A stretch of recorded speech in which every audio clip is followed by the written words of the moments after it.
All right, so we've been having a tough winter. We're busy. It's snowing outside. I don't have anywhere to run. What do I do? So that becomes a question. We have these dilemmas with particularly the marathon, and say a lot of new marathoners, is I get this program, and the program says I have to go for a 7-mile run, or the program says it's Saturday, it's long run day, and we get a conflict.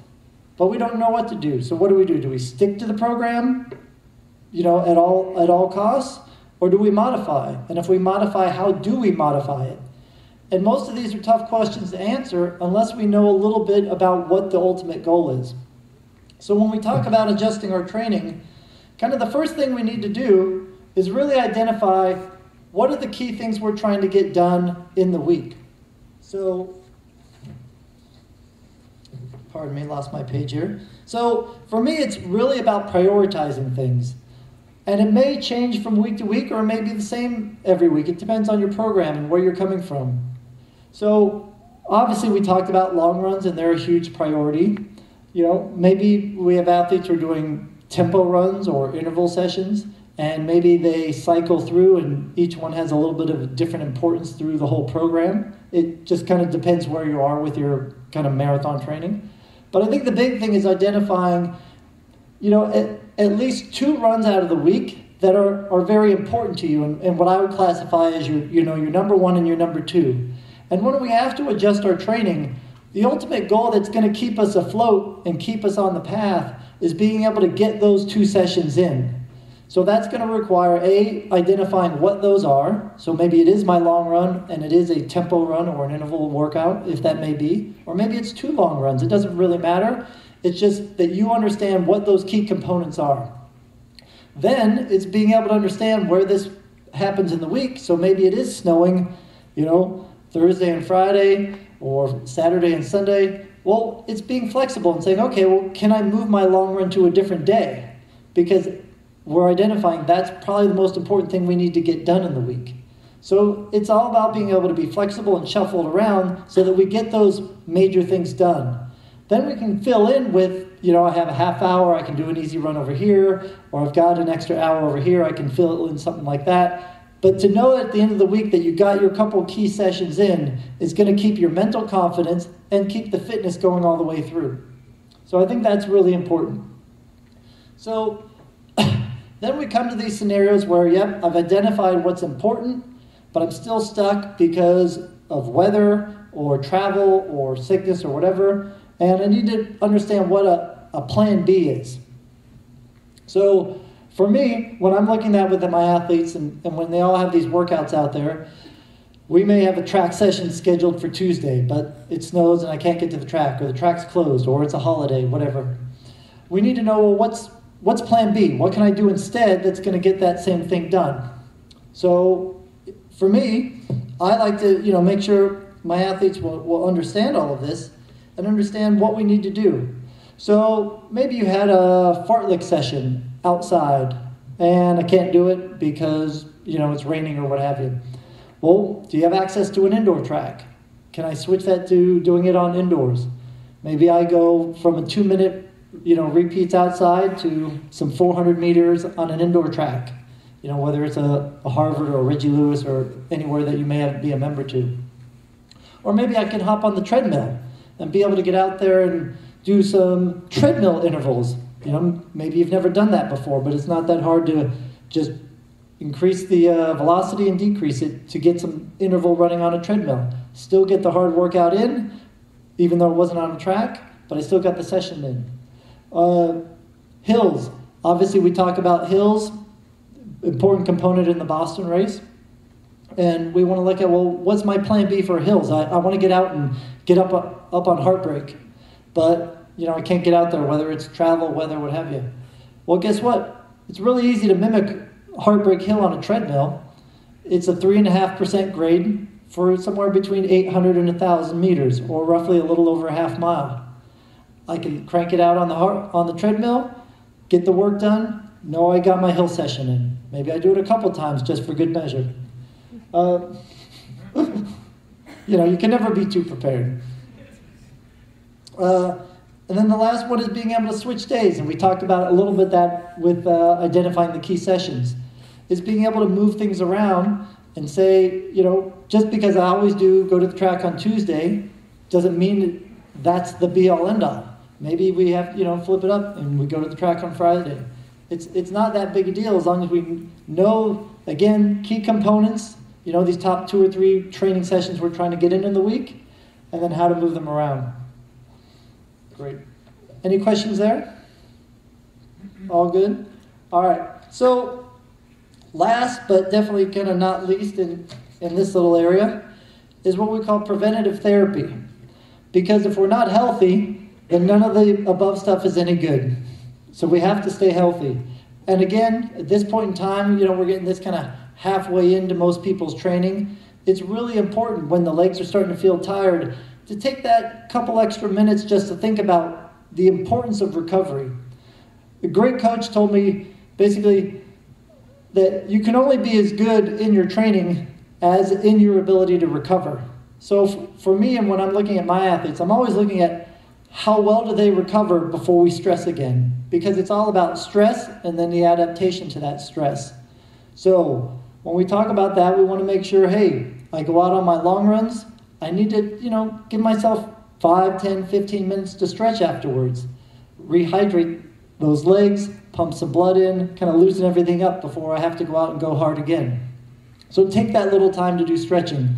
You can go back and review those previous videos we had from the previous sessions if you're not sure what to do, or maybe you have your own routine. It's just a matter of just kind of sticking to it. Eating well. We're going to talk about that later with the Stonyfield Farm guys, so we won't go into that too much here. But just the importance of, you know, staying on top of your diet, planning ahead, getting good nutrition pre-run, post-run, and just staying on top of eating good foods. And probably the biggest thing with that at this time of year is staying hydrated. It's cold out, people aren't often thirsty.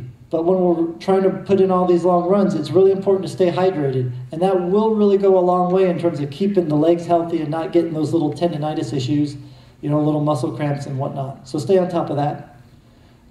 Plenty of sleep. Again, when it comes to recovery, I don't know if many people know this, but basically your body only gets bigger and stronger when you sleep. Growth hormones only get rolled through the cycle when we're sleeping. So if we don't sleep, we don't rebuild tissue. So we don't want to make those long runs all for naught. So we do really need to pay attention to getting to sleep. And it may not be that we get 8 hours day in and day out, but really try to get a good amount of sleep post-workout. Pre-workout, you know, just like pre-race, you know, maybe you miss a little and it'll take a little bit of edge off. But it's more important to get really good sleep after some of these hard training sessions. So do yourself a favor and just try to organize the day a little bit as best you can so you can try to get a good amount of sleep after those hard sessions. So a couple tips I give with my kids when, you know, we're worried about this, you know, injury or sickness. I use some really simple things that anyone can do. We do it in the morning. We'll get the athletes just to check their heart rate every morning during these hard training cycles. I'll have them check their heart rate for 4 or 5 days just to get a general baseline. And then as we monitor through post sessions, we'll look at, do we see any deviation? If I have an athlete and that we start to see a deviation of 4 or 5 beats, we're probably going to take the edge off a little bit. Maybe we're going to wait on that interval session or tempo run and push it back a day and let them recover. Because we don't want to bury them and dig them deeper into a hole if they're already starting to get a little fatigued in training. So morning heart rate becomes a really good indicator of that. And the same can go with temperature. So temperature, both if it goes high or goes low, can be a really good early indicator of overtraining or, you know, catching an illness before it hits you. So paying attention to those couple little factors, not that you have to do them every day, but are great ones to kind of go into the mix and, you know, again, get it so you can be consistent week in and week out. So we're not so much a slave to, you know, I have to always do these, you know, hard training sessions Tuesday, Thursday, Saturday, or whatever it is in your cycle, that it gives you some flexibility to adapt the program to real people, you know, is the reality of it. And it allows you to get there so you can stay consistent and go out throughout the whole training program and not just try to master just one workout. So preventative therapy, huge thing to keep you healthy. All right. Quick hit on, again, what we call time-saving tips, or doing a little bit of workout combination. Because of where we have been with the weather, we thought it may be good just to throw in some different ideas in terms of, hey, maybe I can't go out and train or actually physically run for whatever reasons, but I still need to keep my fitness up. So what can you do? So big things we can do is kind of combine things. So maybe you're doing a little mix and match in the gym and I have an hour. So I'll get kids to do a combination of, hey, they're going to do a little work on the treadmill intermixed with, let's say, some weights. So we'll do combinations of, let's say, some body weight squats or regular squats or step-ups, and then hop on the treadmill and do some running. And then go back and do some other weights and then hop on the treadmill. Not only does it give a kind of a strength hit and a cardio hit, but it starts to give them the feeling of what their legs are going to feel like 13, 14, 15 miles into this marathon. You do sets of squats between intervals, all of a sudden you're going to understand what your legs are going to feel like after you've ran 14, 15 miles downhill. Start to challenge yourself. So you can be creative in the gym and really play with things to get the most out of it and do it in a pretty short time frame. So another one we'll look at when it comes to, let's say, just basic cross training, and I just need to get my cardio work in, need to get my interval work in. Hop into a spin class. Spin class is, great to get the heart rate up, get your legs moving without some of the pounding. So you get a good kind of bang for the buck from the cardio side without, really killing your legs, or, replaces what you couldn't do because you couldn't get on the track. So spin class is great for that. Big craze now, CrossFit. Anyone do CrossFit here? A little bit of mix and match. Heart rate starts pumping, doesn't it? So again, CrossFit, even though it's doing a lot of kind of different muscle work, is a really good cardio routine as well. As long as you keep it safe and healthy, it's a good 30, 40 minute hit to really improve your fitness. So it can easily replace a 5-6 mile run without a doubt. Then the last thing we'll do, particularly for people, let's say, don't have a huge amount of access to gym or weights or whatnot, is I do something called a Tabata exercise routine. And it's really simple and fun, and it can get really creative. Has anyone ever heard of Tabata circuits? Man, we got some scholared athletes in the crowd here. So a Tabata circuit is basically you take an exercise and you're going to just apply a work and a rest ratio to it. And so a Tabata circuit can either roll in doing multiple exercises, like maybe you pick 5 or 6 exercises, or it can be done with opposing exercises.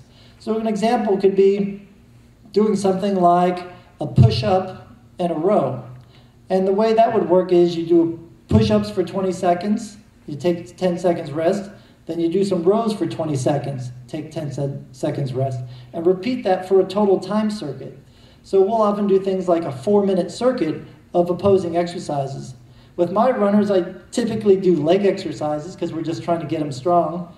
So we'll do a circuit of maybe 8 or 10 different exercises, and each exercise they do for 20 seconds, you get 10 seconds rest and go on to the next one. So we do things like squats, lunges, side lunges, step-ups, heel raises, toe raises, all with this sort of quick pace motion to it. Great way to get a little extra cardio, a little extra heart rate bump, as well as strengthening all those little muscles in the body that you don't get from just going for an easy run. So great kind of combos to add to your training or fit in place of when you don't have time to get out the door for a normal run. Good. And I think, yeah, so that's kind of it for what we were talking about in terms of some training ideas, trying to keep you motivated and feeling good 8 weeks out.